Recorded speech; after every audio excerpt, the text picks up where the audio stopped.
देवर्षि, भोलेनाथ का स्थान तो रिक्त है, अब क्या होगा? कहा जा सकते हैं। चलो नंदी से पूछते हैं। नारायण नारायण नारायण, नारायण नारायण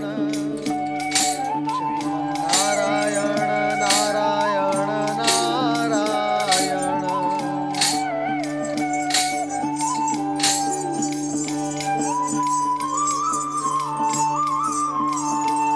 देव ऋषि नारद और देवराज इंद्र और सभी देवगण को मेरा प्रणाम। कल्याण भव। कल्याण भव। कल्याण हो। नंदी, भोलेनाथ कहाँ है? न जाने कहाँ गए, अभी अभी ध्यान समाधि में थे, अचानक अदृश्य हो। किंतु अदृश्य होकर गए कहाँ होंगे और लौटेंगे कब? इस विषय में अधिकार पूर्वक कुछ नहीं कहा जा सकता। तो फिर अनधिकार पूर्वक कुछ कहा जा सकता है? आप तो परिहास कर रहे हैं देवऋषि। अनीति और अन्याय तो नहीं करता, केवल परिहास ही तो कर रहा हूँ। अब क्या होगा देवर्षि? वही होगा जो विधि का विधान होगा देवराज। क्या है विधि का विधान? इसका ज्ञान यदि हो जाए तो शेष रह ही क्या जाता है? विधि और विधान दोनों की मान्यता ही नहीं रह जाती। तो क्या अब हमें भोलेनाथ की प्रतीक्षा करनी होगी? कब तक करेंगे प्रतीक्षा? न जाने वे कब लौटे।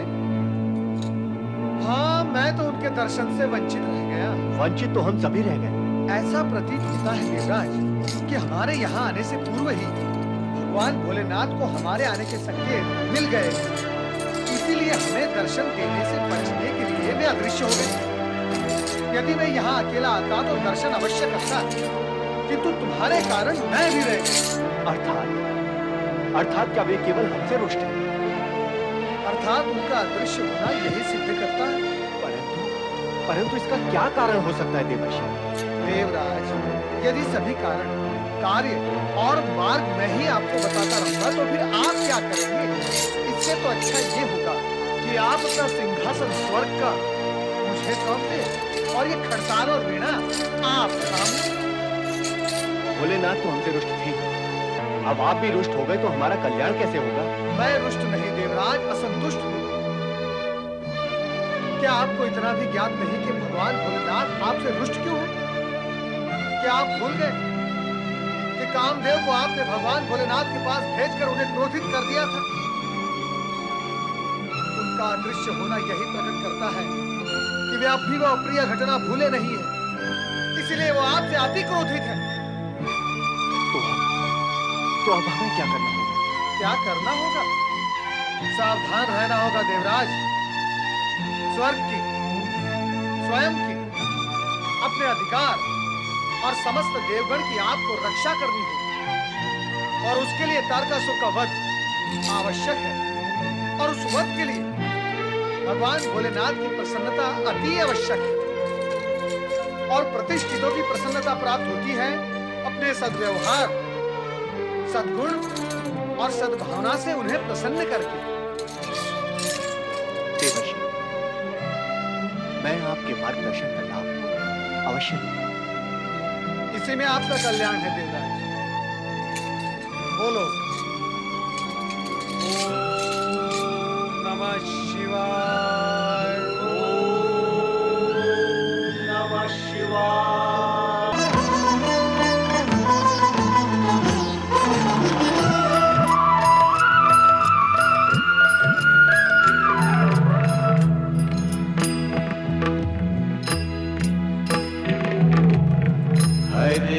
पल चिन्ह सांझ सगारे, आती जाती श्वास पुकारे।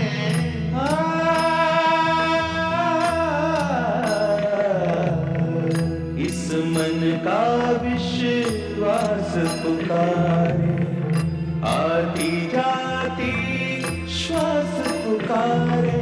ओम नमः शिवाय, ओम नमः शिवाय, ओम नमः शिवाय, ओम नमः शिवाय, ओम नमः शिवाय, ओम नमः शिवाय।